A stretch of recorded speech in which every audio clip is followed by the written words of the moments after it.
Let's learn how you can set up supervision on Instagram. So the first step is to open Instagram application. Now you need to go to your profile by clicking on your profile picture in bottom right corner. Then go to three horizontal lines. This will open settings and activity page. You want to scroll down now and find for families section and click on family center option. Now you want to click on get started and this will appear after that. On these accounts you supervise, you need to click on invite and you can now search for the Instagram profile of your teen, or you can click on share link and now you will get the link that you can send them.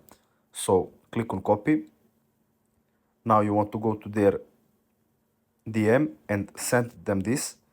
After that, they will have to accept it and allow for you to become their supervisor, and you have set up and finished. So that's it. Thanks for watching and see you in the next